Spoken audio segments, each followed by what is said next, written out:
काम रहेगा, जब तक सूरज चांद रहेगा बाबा आपका काम रहेगा, जब तक सूरज चांद रहेगा बाबा आपका काम रहेगा। Vote for change, vote for API, vote for change, vote for API, vote for change, vote for API, vote for India, vote for API, vote for India, vote for API, vote for India. Vote for API. जब तक सूरज चांद रहेगा बाबा आपका काम रहेगा, जय भीम का नारा गूंजेगा। दुनिया के कोने कोने में। Thank you.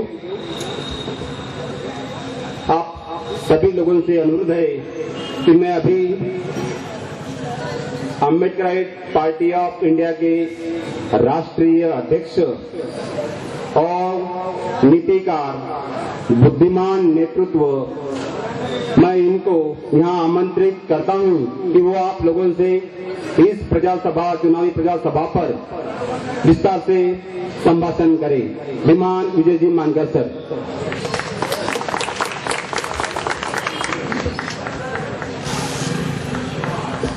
माझ्या देशवासियांनो, भारताच्या नागरिकांनो आणि विशेषतः महाराष्ट्रीय माणसांनो, आजची ही सभा सावनेर विधानसभासाठी इथे आपण आयोजित केलेली आहे।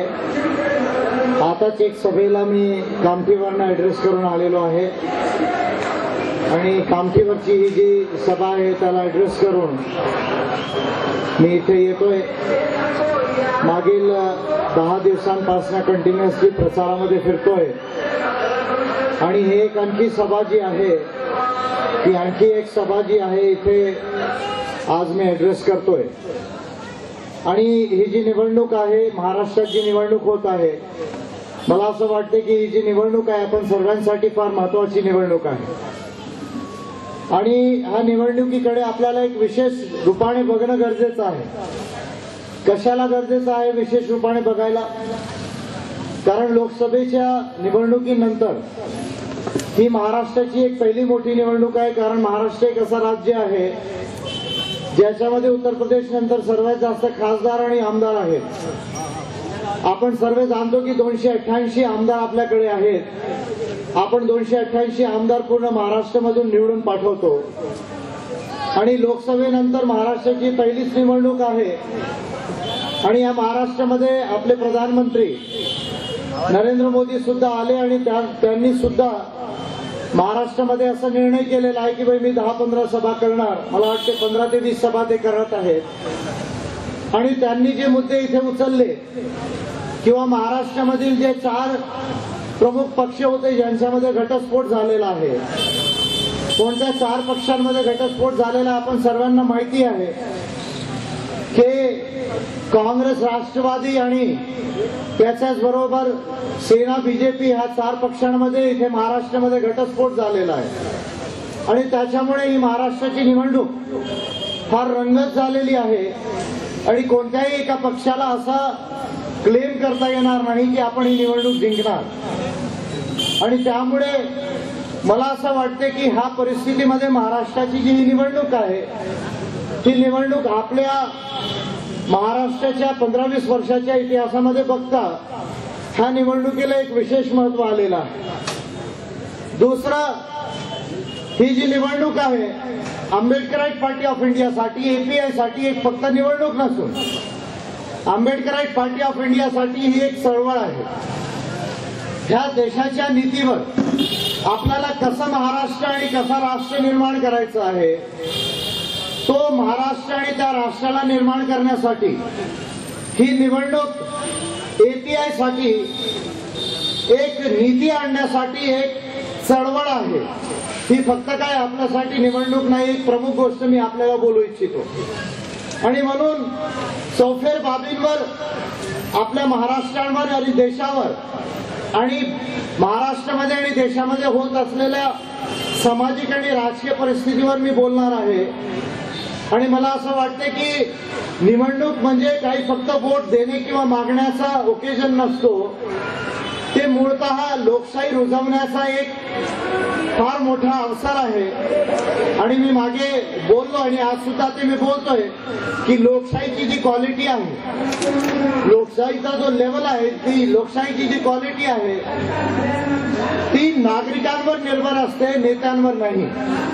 म्हणजे ज्या देशांचे नागरिक सुजाण असतात, ज्या देशांच्या नागरिकांना लोकशाही कळली असते, ज्या देशांच्या नागरिकांना समता, स्वतंत्रता, बंधुता, न्याय आणि जे स्वर्णिम सिद्धांत आहेत लोकशाहीचे ते त्यांच्या जीवनामध्ये रुजले बसलेले असतात, त्या देशामध्ये लोकशाहीची क्वालिटी असते. युरोपमध्ये बघा, ब्रिटनला बघा, फ्रान्सला बघा, जर्मनीला बघा, स्वीडनला बघा, स्वित्झर्लंडला बघा, त्या देशाची लोकशाही बघा, जपानला बघा, साऊथ कोरियाला बघा. आणि भारतामध्ये सुद्धा आपण लोकशाहीची गोष्ट बोलतो. पण प्रश्न असा उठतो की काय भारतामध्ये जे राजकीय लोकशाहीविषयी आपण बोलतो ती राजकीय लोकशाही अद्याप भारतामध्ये तशी आलेली आहे काय, हा एक प्रश्न मुळात निर्माण झालेला आहे. आणि मला असं वाटतं ह्या गोष्टींकडे आपल्याला फार विचारपूर्वक लक्ष करणे गरजेचं आहे. पण याच्यापूर्वी की मी लोकशाहीवर बोलणार, नीतीवर बोलणार, आपल्या महाराष्ट्रामध्ये मोदीजी आले आणि मोदीजी बीडच्या सभेमध्ये म्हणाले कि भाई आप बीजेपी को इसलिए वोट करो क्योंकि मैं महाराष्ट्र को गुजरात से अच्छा बनाना चाहता हूं. तो मी मोदींविषयी बोललो, पूर्ण भारतभरामध्ये बोललो, कारण लोकसभा इलेक्शन मध्ये सुद्धा मी चॅलेंज केलं होतं त्यांना. आज सुद्धा मी चॅलेंज करतोय त्यांना, कारण मोदीजी मला असं वाटते की एखाद्या मार्केटिंग कंपनीमध्ये जर सीईओ राहिले असते तर त्या कंपनीला जास्त प्रॉफिट झालं असतं. एखाद्या मार्केटिंग कंपनीमध्ये जर ते असते आणि त्यांनी प्रचार केला असता तर मार्केटिंगमुळे त्यांना जास्त जे आहे त्या कंपनीला फायदा झाला असता. पण मोदीजी भारताचे प्रधानमंत्री बनून अवघ्या 6 महिन्यामध्ये तरी काही फायदा होताना दिसत नाही. म्हणून मोदींच्या प्रचारावर आणि त्यांनी उपस्थित केलेल्या मुद्द्यांवर मला असं वाटतं की बोलणं गरजेचं झालेलं आहे. म्हणून मी मोदींना बोललो की मोदीजी, ये महाराष्ट्र, आप बहुत पटेल की बात बोलते हो, बहुत गांधी की बात बोलते हो. अभी आपने गांधी जयंती के ऊपर में निर्मल भारत या सफाई करने का अभियान चालू किया है. मैं कहता हूं अच्छी बात है, 2500 साल तक इस देश में अस्पृश्यों ने सफाई की. अब समय आ गया है कि थोड़ा अपर कास्ट के जो जनरल कैटेगरी के लोग हैं उनको भी थोड़ा सफाई करने को इस देश के अंदर. अब वो समय आ गया. पर आप बोले कि मैं गुजरात को महाराष्ट्र से अच्छा बनाऊंगा, तो मैं आपको कहना चाहता हूं कि इस फुले शाहू बाबा साहब अम्बेडकर के महाराष्ट्र को, इस फुले शाहू अम्बेडकर के महाराष्ट्र को सर्वसती पटेल और गांधी के गुजरात से सीखने की जरूरत नहीं. ये महाराष्ट्र केवल गुजरात को ही नहीं पूरे भारत और विश्व को सिखा सकता है. ऐसी महान विचारधारा बाबा साहब अम्बेडकर और महात्मा फुले ने दी है. तो इसलिए अगर आपको सही में लगता है कि गुजरात को बनाना, अरे आप प्रधानमंत्री क्या देश के या गुजरात के? आपको प्रधानमंत्री बनाया देश के लोगों ने, वो पूरे देश को बनाया. उनको बोलना चाहिए था कि मैं पूरे भारत को भी अच्छा बनाऊंगा, महाराष्ट्र को भी अच्छा बनाऊंगा. लेकिन मुझे ऐसा लगता है कि प्रधानमंत्री बनने के बाद भी गुजरात का मुख्यमंत्री बनने की जो आदत मोदी जी को लग गई थी 15 साल में, वो आदत कुछ अभी तक कम हुई नहीं, ऐसा नजर आता है. और मैं आपसे कहना चाहता हूं कि कम से कम सफेद झूठ बोलना जो आपने लोकसभा से चालू किया उसको बंद करो. क्योंकि there is a saying in English कि you can fool one person many times but you can not fool all the people all the times. English में ऐसी कहावत है कि आप एक आदमी को कई बार बेवकूफ बना सकते हो लेकिन कई लोगों को बार बार बेवकूफ नहीं बना सकते. ये जो बात है, ये अब समय आ गया है कि मोदी जी जो सफेद झूठ बोल रहे हैं लोकसभा से लेकर अब तक, अरे गुजरात को अगर महाराष्ट्र से कंपेयर करो तो आज भी महाराष्ट्र गुजरात से 100 गुना जो है ज्यादा अच्छा है. और इसलिए मोदी जी, ये आपका जो झूठा प्रचार अभियान है उसको जो है जरा आप लगाम दीजिए. क्योंकि एक प्रधानमंत्री को राजनेता के तरफ झूठ बोलना ये जो है वो शोभा नहीं देता. कल तक आप एक राजनेता थे, आज आप प्रधानमंत्री बन गए. प्रधानमंत्री बनने के बाद आपको स्टेट्समैन जैसे बोलना चाहिए, प्रधानमंत्री जैसा बोलना चाहिए. वो आप बोल नहीं रहे और एक चीफ पॉलिटिशियन जैसे बोलते जा रहे हो. मुझे ऐसा लगता है कि आपके कद को वो शोभा नहीं देता. और अगर यही कद आपका है तो अब सवाल ये खड़ा हो गया है देश के आगे कि नरेंद्र मोदी को प्रधानमंत्री बनाकर ये देश के नागरिकों ने सही निर्णय किया या नहीं किया. ये सवाल पूछने का समय इस देश के अंदर आ गया। गुजरात से महाराष्ट्र का कोई कंपैरिजन नहीं हो सकता। गुजरात मानव विकास सूचकांकामध्ये आर्थिक विकासामध्ये महाराष्ट्रापेक्षा कितीतरी पटीने मागे आहे। महाराष्ट्र 7व्या नंबरवर आहे, गुजरात 11व्या नंबरवर आहे। महाराष्ट्राची जर इन्कम बघितली तर ती 8व्या 9व्या क्रमांकावर आहे। गुजरातची जर इन्कम बघितली तर ती 11व्या 12व्या नंबरवर आहे। म्हणून गुजरातचं आणि महाराष्ट्राचं कंपॅरिझनच होऊ शकत नाही।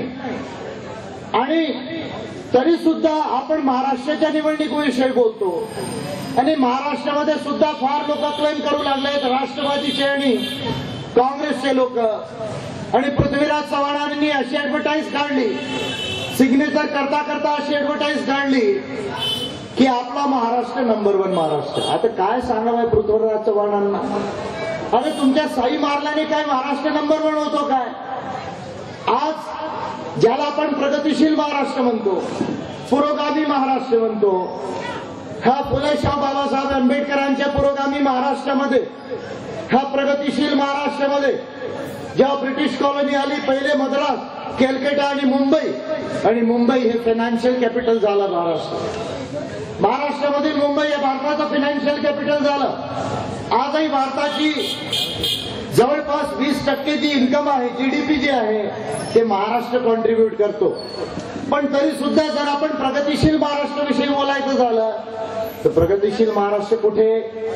प्रगतिशील महाराष्ट्र फक्त मुंबई, फक्त पुणे, फक्त नाशिक। म्हणजे प्रगतिशील महाराष्ट्राविषयी बोलायचं झालं तर नागपूर सोडून पूर्ण विदर्भ, औरंगाबाद सोडून पूर्ण मराठवाडा, नाशिक सोडून पूर्ण खानदेश आणि कोल्हापूर सोडून पूर्ण पश्चिम महाराष्ट्र। याचे जर आपण आराखडे बघितले, जर इंडिकेटर्स बघितले तर आपण हे बघतो की जो पूर्ण महाराष्ट्र आहे, विदर्भ, मराठवाडा, उत्तर महाराष्ट्र आणि पश्चिम महाराष्ट्र कोकणाचा जो बेल्ट आहे, त्याच्यामध्ये 1-2 डिस्ट्रिक्टला जर सोडलं तर आजही महाराष्ट्रामध्ये महाराष्ट्र मागासलेला आहे। काय बघतो आपण महाराष्ट्रामध्ये?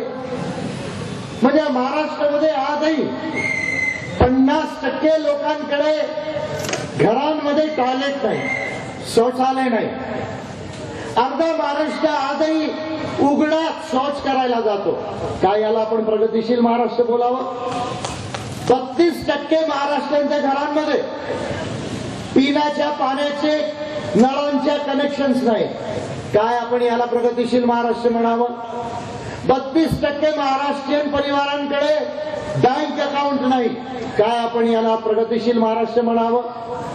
कंपोजिट एज्युकेशन डेव्हलपमेंट इंडेक्स मध्ये महाराष्ट्र अवघ्या भारतामध्ये 17व्या क्रमांकावर आहे। काय आपण याला प्रगतिशील महाराष्ट्र म्हणावं? पूर्ण महाराष्ट्रावर 2,53,000 कोटीचा कर्ज आहे। काय आपण याला प्रगतिशील महाराष्ट्र म्हणावं? आणि जर आपण भारताचा एव्हरेज बघितलं तर भारताच्या प्रत्येक राज्यामध्ये जर सिंचन किती प्रतिशत आहे याला जर आपण बघितलं तर महाराष्ट्राच्या विभिन्न राज्यांमध्ये 35% ते 28% हे सिंचनचं प्रमाण आहे। पण आपण बघतो की महाराष्ट्रामध्ये एवढे सिंचन प्रोजेक्ट आले, जायकावाडी प्रोजेक्ट आला, विष्णुपुरी प्रोजेक्ट आला, गोसीखुर्द आला, एवढे सारे प्रोजेक्ट आले। प्रोजेक्टच्या रिपोर्ट जेव्हा बनल्या तेव्हा त्या रिपोर्टचा जो कॉस्ट होता प्रोजेक्टचा तो जर एखादा 50 कोटीचा असेल तर आज ते प्रोजेक्ट 10 वर्ष झाले, 15 वर्ष झाले, 500 कोटीवर प्रोजेक्टची व्हॅल्यू गेली, तरी सुद्धा इरिगेशन पोटेन्शियल महाराष्ट्रामध्ये आलेला नाही। आणि म्हणूनच इरिगेशन बघणारे मंत्री अजित पवार मागच्या वेळेस म्हणाले होते मराठवाड्यामध्ये की जर तुमच्या मराठवाड्यामध्ये पाणी नसेल तर काय मी सू करू? म्हणजे असे आपले महाराष्ट्राचे मंत्री अजित पवार आणि मुख्यमंत्री ज्यांना आपण म्हणतो अजित पवार, ह्या लोकांच्या 15 वर्षाच्या राज्याने हा महाराष्ट्र जो आहे मागे आलेला आहे। आणि असा महाराष्ट्राला काय आपण पुरोगामी किंवा प्रगतिशील महाराष्ट्र म्हणावं की नाही म्हणावं, एक मोठा प्रश्न आपल्या समोर आलेला आहे। आणि असं असून सुद्धा काय बीजेपी सेनेजवळ हा महाराष्ट्राला विकसित करण्याचा विजन आहे काय? मनसेने ब्ल्यूप्रिंट डिक्लेअर केली, राज ठाकरेंना 8 वर्षानंतर जाग आली, फार लवकर जाग आली राज ठाकरेंना. म्हणजे 2005 मध्ये जवळपास त्यांनी इंजिन मनसे बनवली, इंजिन घेतली. अरे बाबा, आता इलेक्ट्रिक ट्रेनवर आपण आलोय आणि मोदी म्हणतात की बुलेट ट्रेन लावूंगा आणि तुम्ही इंजिनवरच लटकलेले आहात आणि इंजिन प्रमाणेच तुम्ही 8 वर्षानंतर ब्ल्यू प्रिंट डिक्लेअर केली. असो, उद्धव ठाकरेंनी माझा महाराष्ट्र भगवा महाराष्ट्र, माझा महाराष्ट्र भगवा महाराष्ट्र. जर तुमचा भगवा बौद्ध भिक्खूंच्या भगवानशी मिळत असेल तर हा महाराष्ट्र उत्तम होऊ शकतो. जर दुसरा भगवाच्या भागवत धर्माची तुमची संकल्पना असेल तर मला असं वाटतं की शिवसेनेजवळ जे आहे ते भगवा महाराष्ट्र शिवसेनेचा चांगला असू शकत नाही. म्हणून तुम्ही कोणता महाराष्ट्र बनवणार याचा विजन डॉक्युमेंट तुम्ही डिक्लेअर केलं. पण दोन्ही डॉक्युमेंट्सला जर बघितलं आणि बीजेपी साठी तर डॉक्युमेंट डिक्लेअर करण्याची गरजच नाही. कारण मोदी म्हणाले सबका साथ सबका विकास, मैं भारत को समृद्ध बना लूंगा, मैं भारत को निर्मल बना लूंगा. म्हणजे मोदींना बीजेपीला विजन डॉक्युमेंट किंवा मॅनिफेस्टो डिक्लेअर करण्याची गरज नाही. ते फक्त स्लोगन लावून हा बीजेपीचं काम चालवून राहिलेलं आहे. मोदींचं काम फक्त स्लोगनवर चालवून राहिलेलं आहे.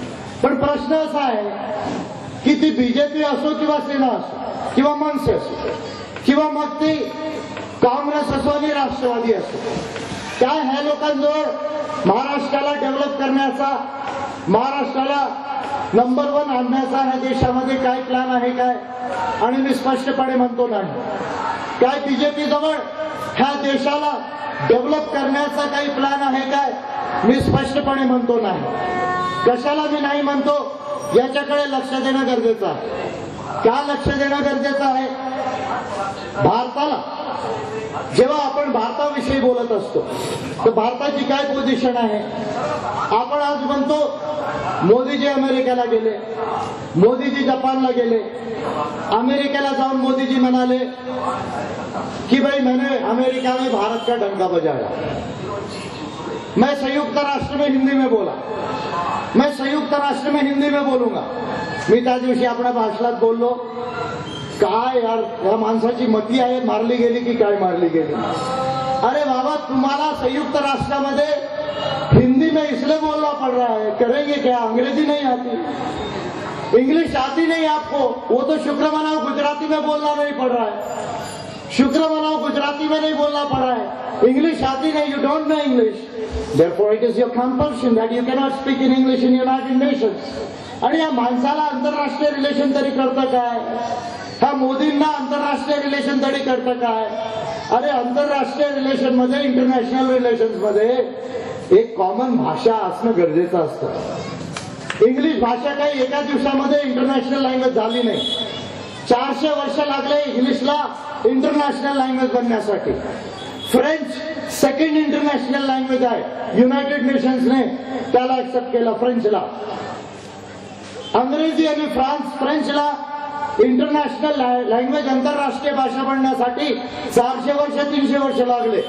जर तुम्हाला असं वाटते की हिंदी ही आंतरराष्ट्रीय भाषा बनायला पाहिजे तर तुम्हाला इंग्लिशपेक्षा चांगलं हिंदीचं ग्रामर, हिंदीचे शब्द करावे लागतील आणि पूर्ण विश्वामध्ये हिंदीचा प्रचार करावा लागेल.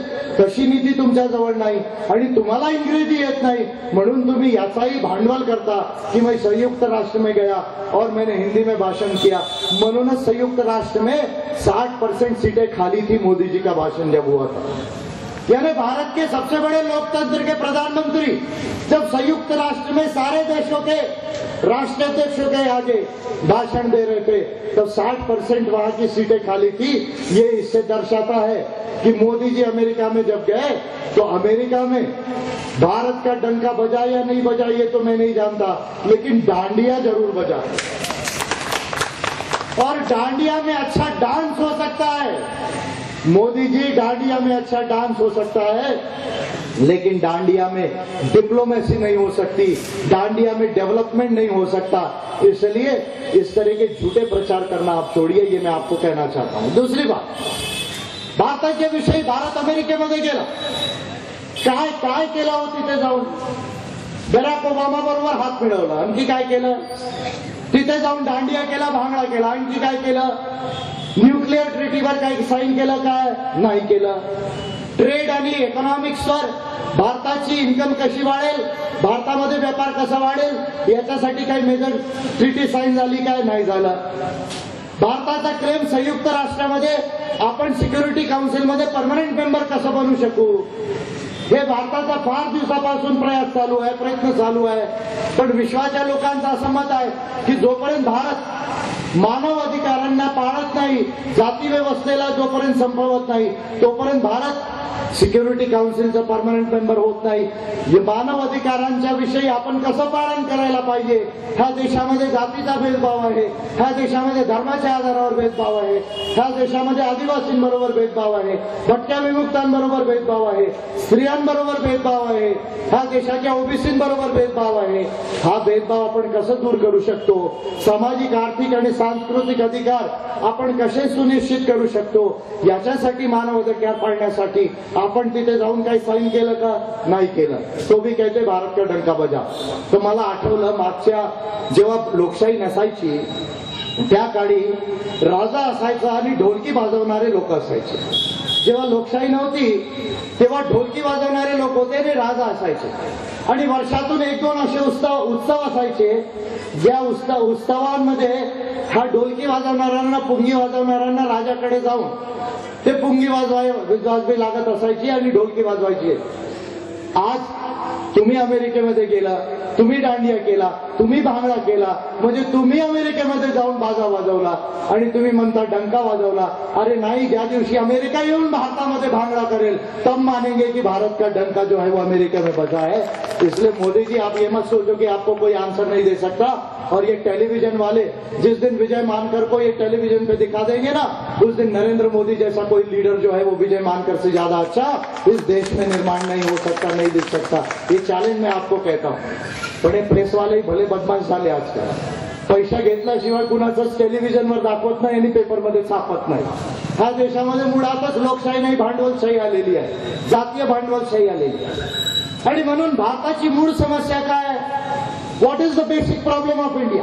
Has Modi spoken on this? No, I say Modi has not spoken on this. आणि मी मोदींविषयी का बोलतोय, महाराष्ट्र निवडणुकीमध्ये जर मोदी महाराष्ट्रामध्ये आले नसते आणि महाराष्ट्रामध्ये त्यांनी हे बोललं नसतं 20 सभा घेऊन कि मैं महाराष्ट्र को गुजरात से अच्छा बनाऊंगा, जर मोदी बनाले नसते कि मेरे को मेजॉरिटी दो, मैं महाराष्ट्र को अच्छा बनाऊंगा, तर आम्हाला मोदी विषयी एवढा बोलण्याची गरज नव्हती, बीजेपी विषयी एवढी बोलण्याची गरज नव्हती. काय बीजेपी आणि मोदी एवढे सुंदर नाही की आम्ही त्यांच्या प्रेमात पडावं एखाद्या मुलीसारखं. काही त्यांचा चेहरा एवढा सुंदर नाही बीजेपी आणि मोदीचा की आम्हाला त्यांच्यावर प्रेम होईल. आम्हाला त्यांच्याविषयी याकरता बोलावं लागून राहिलेलं आहे कारण ते महाराष्ट्रात आले आणि महाराष्ट्रीय माणसांची, मराठी माणसांची ते दिशाभूल करू लागले. ह्या देशामध्ये, हा देशाचा जर आपण आराखडा बघितलं तर 192 देश आहेत विश्वामध्ये, त्याच्यापैकी मानव विकास सूचकांकामध्ये 134व्या नंबरवर भारत आहे. स्त्री पुरुष समानता, आमच्या स्त्रियांना किती समानता आली या देशामध्ये, ह्या क्रमांकामध्ये आपण 129व्या नंबरवर आहोत. सर्वांना शिक्षण, ह्या सूचकांकामध्ये आपण 107व्या नंबरवर आहोत. करप्शनच्या इंडेक्समध्ये आपण 94व्या नंबरवर आहोत. आणि भारतीयांजवळ केवढा पैसा आहे, आपल्या देशाजवळ केवढा पैसा आहे आणि भारतीयांजवळ केवढा पैसा आहे, ह्या सूचकांमध्ये भारतीय लोकांजवळ जेवढा पैसा आहे त्या सूचकांकामध्ये आपण 88 रँकवर आहोत. म्हणजे आपल्यापेक्षा 87 देश असे आहेत ज्यांच्या लोकांकडे आपल्यापेक्षा जास्त पैसा आहे. आणि असं बघितलं तर आपण नंबर 1 कशामध्ये, नंबर 1 कशामध्ये, साक्षरतेमध्ये. विश्वातील सर्वात जास्त साक्षर भारतामध्ये. गरिबीमध्ये विश्वातील सर्वात जास्त गरीब भारतामध्ये. विश्वातील सर्वात जास्त कुपोषित लोक, उपासमारी लोक भारतामध्ये. म्हणजे आपण नंबर 1 कशामध्ये आहोत, नंबर 1 आपण असाक्षरतेमध्ये, गरिबीमध्ये, कुपोषणामध्ये. हा भारत तुम्हाला पाहिजे. आणि म्हणून मला असा प्रश्न विचारायचा आहे मोदींना की तुम्हाला जर भारताला खरंच चांगलं करायचं असेल तर ह्या देशाची नीती तुम्हाला बदलावी लागेल. आतापर्यंत त्या देशामध्ये जी नीती चालली, भारत जर मागे असेल तर त्या 2 नीतींमुळे आहे. कोणत्या त्या 2 नीती आहेत, मागील 60 वर्षामध्ये स्वतंत्रतानंतर 2 प्रकारच्या नीत्या भारतमध्ये चालल्या. एक आहे गांधी नेहरू नीती, गांधी नेहरू प्लॅन, आणि दुसरा प्लॅन आहे गोलवलकर प्लॅन. म्हणजे भारत जर विश्वामध्ये मागे असेल तर तो गांधी नेहरू प्लॅनमुळे आहे, तो गोलवलकर प्लॅनमुळे आहे. आणि जर भारताला नंबर 1 बनवायचं असेल तर त्याला डॉक्टर आंबेडकर प्लॅनची आवश्यकता आहे. डॉक्टर आंबेडकर प्लॅनची आवश्यकता आहे, जे आम्ही लिहून डिक्लेअर केलं. आणि माझं चॅलेंज आहे, बीजेपी आरएसएसचे लोक टेलिव्हिजनवर येतात, स्वतःला खूप बुद्धिजीवी सांगतात. अरे दम है तो एक दिन आम्बेडकराइट लोगों से तो टेलीविजन पर डिबेट करके दिखाओ. और जिस दिन टेलीविजन पर आम्बेडकराइट लोगों से डिबेट करोगे, विजय मानकर से डिबेट करोगे, मैं चैलेंज से कहता हूं, मोदी को लाओ, सुषमा स्वराज को लाओ, जेटली को लाओ, गडकरी को लाओ, फडणवीस को लाओ, राहुल गांधी को लाओ, और जिसको लाना हो लाओ, विजय मानकर के आगे लाओ. 1 घंटे के अंदर पता चल जाएगा कि इस देश के सबसे इंटेलिजेंट लोग ये इस देश के जनरल कैटेगरी के लोग नहीं, इस देश के आंबेडकरवादी लोग ये देश के सबसे इंटेलिजेंट लोग. काय तुम्ही बोलता? अरे तुम्हाला नाक पुसता येत नाही, कॅमेरा समोर तुम्ही बसता, कॅमेरावाला तुम्हाला दाखवतो म्हणून तुम्हाला असं वाटतं की ये देश हमारे बगैर चल नहीं सकता. चुकीच्या भ्रमामध्ये राहू नका. बहुजन समाज राईज होत आहे देशामध्ये आणि आंबेडकरिझमचा उदय झालेला आहे. आणि 21वा शतक हे आंबेडकरवादाचा राहील आणि एक नवीन भारत आणि नवीन विश्व निर्माण होणार. म्हणून काय नीती लागू करावी लागेल आपल्याला देशात. इम्पॉर्टंट आहे पॉलिसी. काय पॉलिसी लागू करावं लागेल.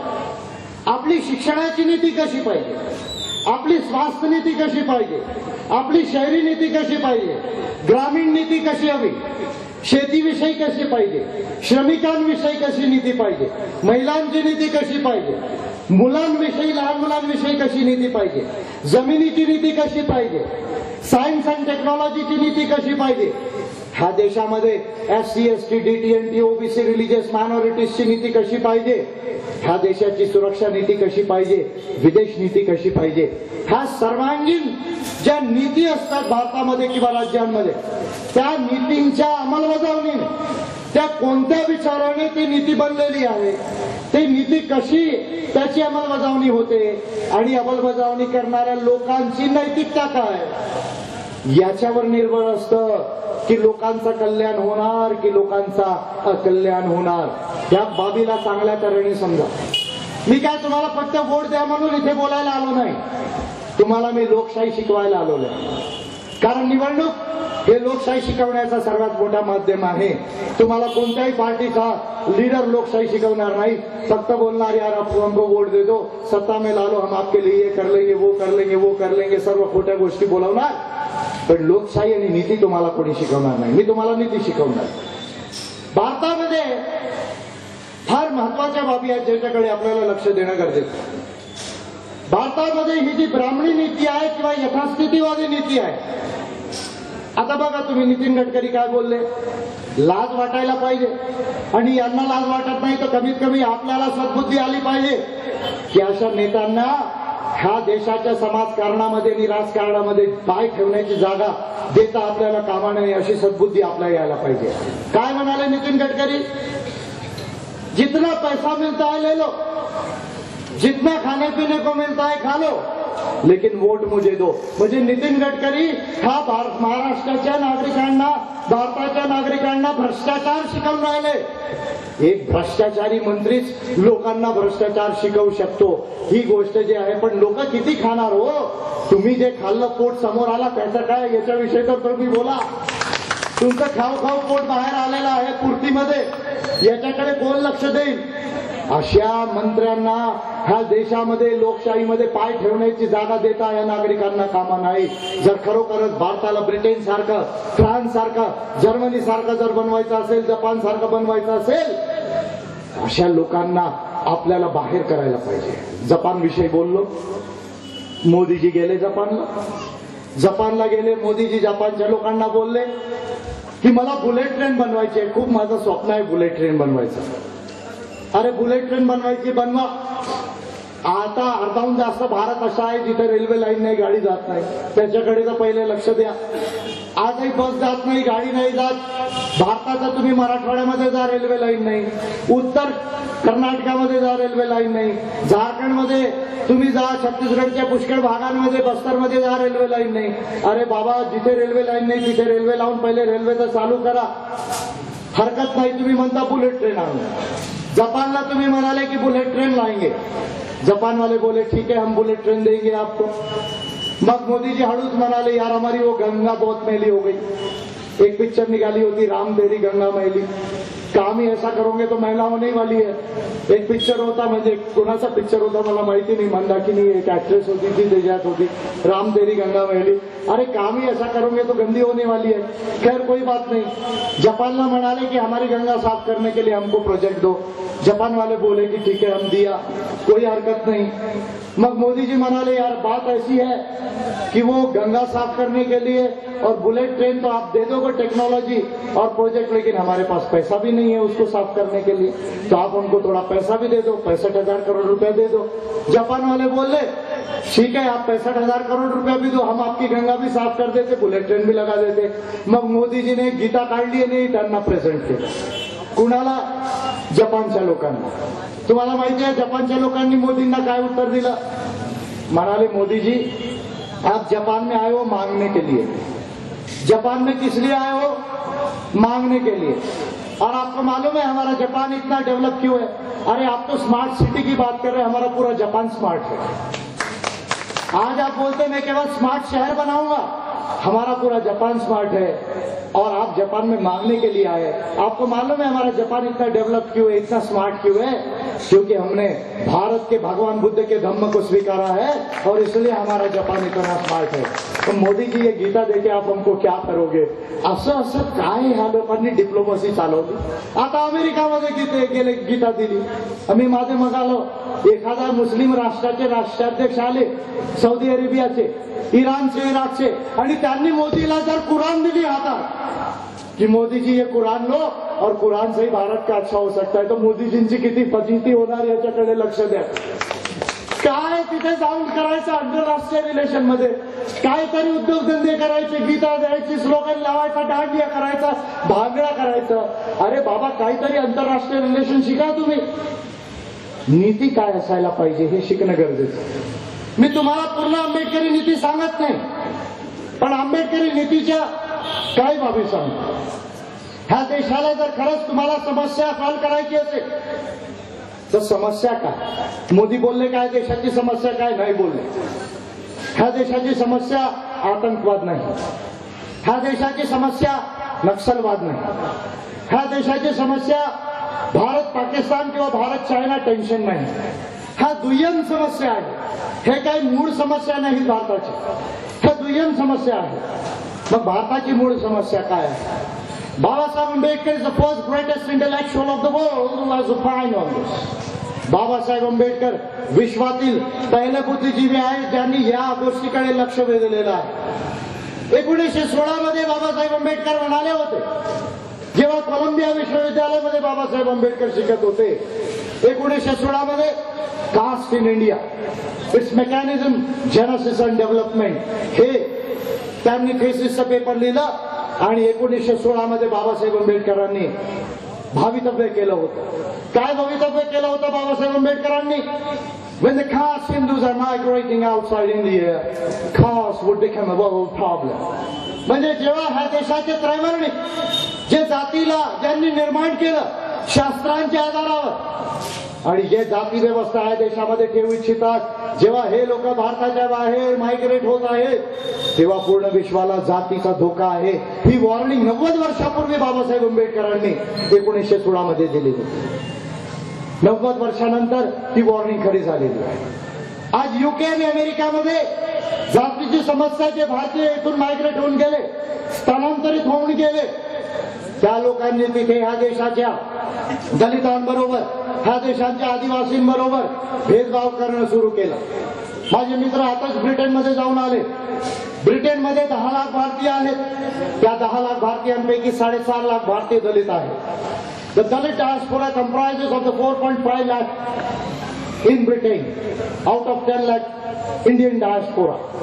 पण तिथे काय झालं, ब्रिटनमध्ये जे त्रैवर्णिक लोक मायग्रेट होऊन गेले, जे भट लोक इथून मायग्रेट होऊन गेले, भटांबरोबर जे लोक भटशाही करतात ते लोक मायग्रेट होऊन गेले, त्या लोकांनी तिथे जाऊन दलितांबरोबर अस्पृश्यता निर्माण केली.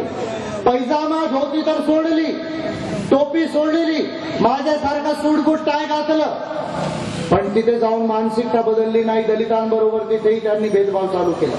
म्हणून ब्रिटन एक अधिनियम बनवतोय, एक ऍक्ट बनवतोय. आता इक्वालिटीज ऍक्ट 2010 मध्ये एक संशोधन करतोय आणि त्या संशोधनामध्ये ब्रिटनमध्ये एक असा अधिनियम होणार आहे की जे जे लोक जातीच्या आधारावर भेदभाव करणार ते मानव अधिकारांचं उल्लंघन आहे आणि त्यांना पनिशमेंट होणार. आणि अफर्मेटिव्ह ऍक्शन म्हणजे जातीचा भेदभाव नाहीसा होण्यासाठी काय काय पॉलिसीज लागू व्हायला पाहिजे याचा पॉझिटिव्ह ड्युटी स्टेटवर बाइंड करण्यासाठी ब्रिटनमध्ये अधिनियम बनवून राहिलेला आहे. माझा असा प्रश्न आहे की जर ब्रिटनच्या लोकांना हे कळतं की जातीची समस्या आहे, मानव अधिकारांचं उल्लंघन आहे, तर भारतामध्ये बीजेपी आणि मोदीच्या गव्हर्नमेंटला किंवा पार्लमेंटमध्ये बसलेल्या लोकांना काय हे कळत नाही की भारतामध्ये जातीची समस्या ही सर्वात प्रमुख समस्या आहे. हा नैतिकतेचा प्रश्न मी या सर्व लोकांना विचारू इच्छितो.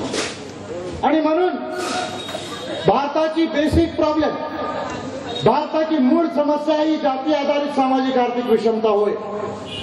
लक्ष द्या, आज भारतामध्ये आपण गरीब का, आपण मागासलेले का, आपल्याला आजही शेतीवर का निर्भर करावं लागतं, का आपल्याला रोजगार मिळत नाही, आपल्या घरी आपलं घर कॉन्क्रीटचं का नाही, टॉयलेट का नाही, पाणीचं कनेक्शन का नाही, टीव्ही का नाही, आपल्या खिशात पैसा का नाही. लक्ष द्या, भारताच्या केवळ 5% लोकांजवळ, ह्या देशाचे जे जातीय भांडवलदार आहेत त्या जातीय भांडवलदारांजवळ केवळ 5% लोकांजवळ ह्या देशाची 40% संपत्ती आहे.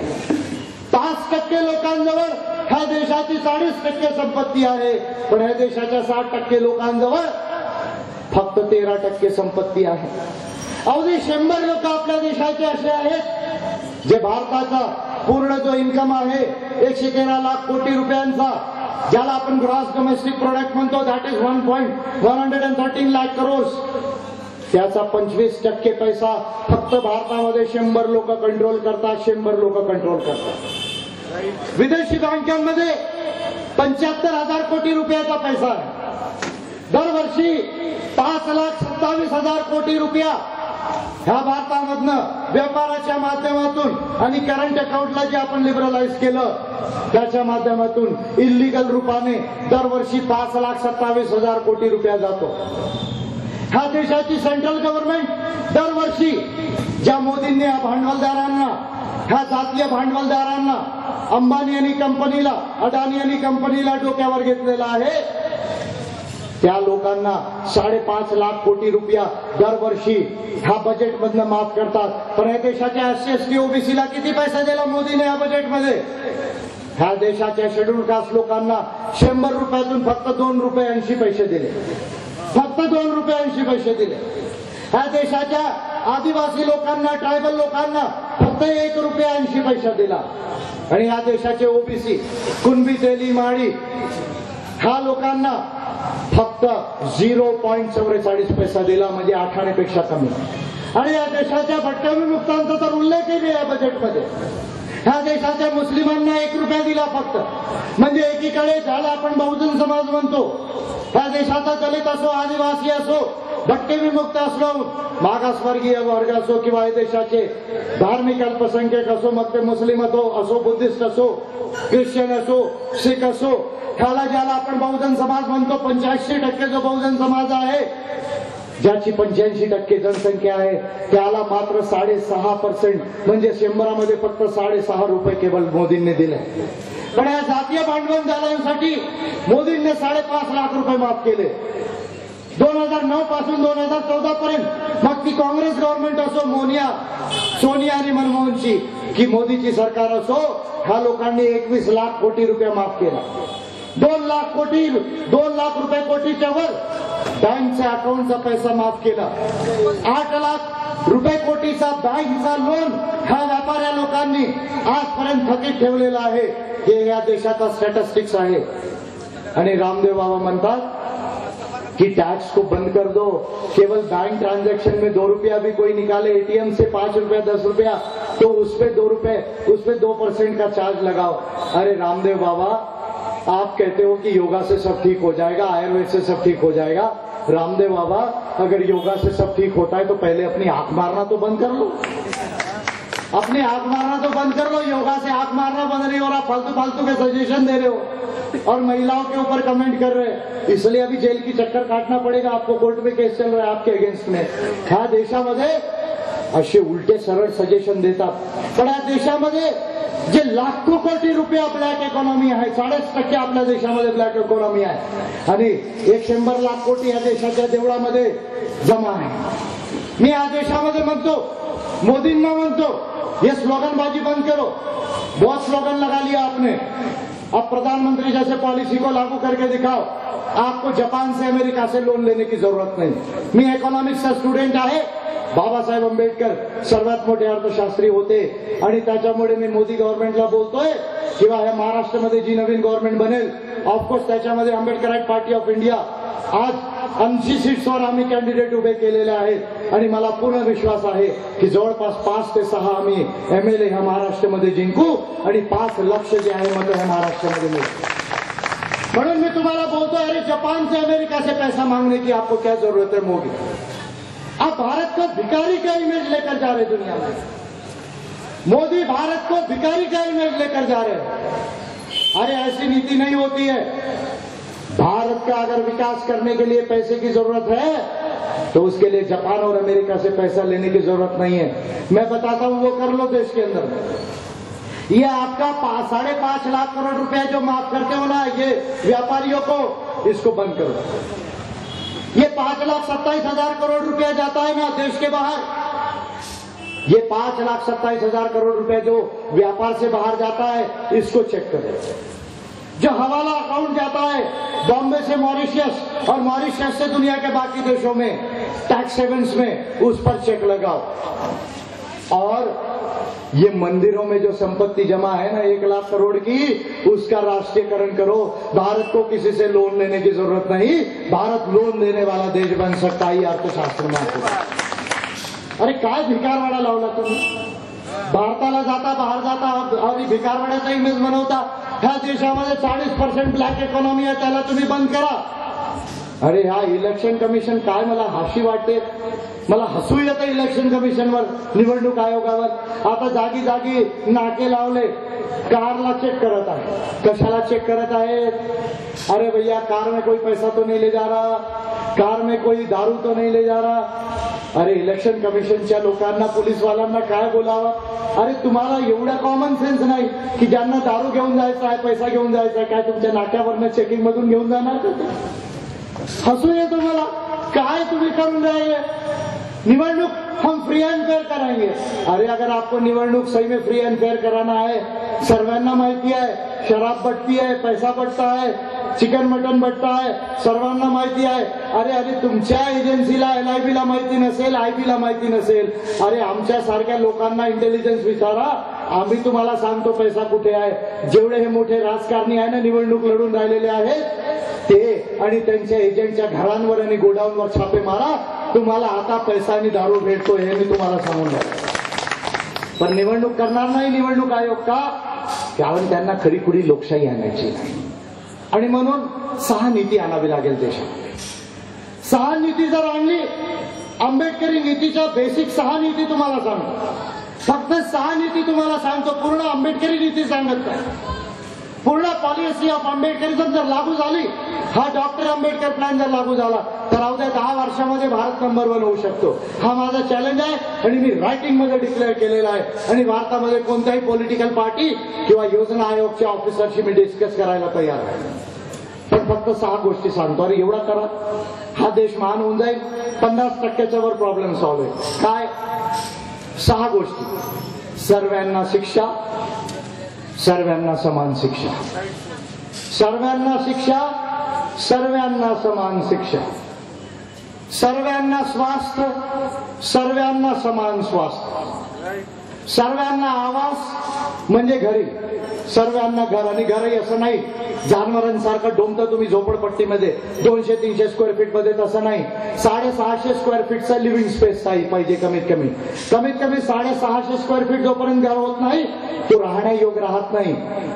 तर सर्वांना शिक्षा, सर्वांना श्वास, सर्वांना घरी, सर्वांना रोजगार, सर्वांना सामाजिक सुरक्षा म्हणजे प्रॉव्हिडंट फंड, पेन्शन, इन्शुरन्स, आणि सर्वांना संपत्ती, जमीन, घर, सोना, दागिना, बँक अकाउंट, बँक डिपॉझिट.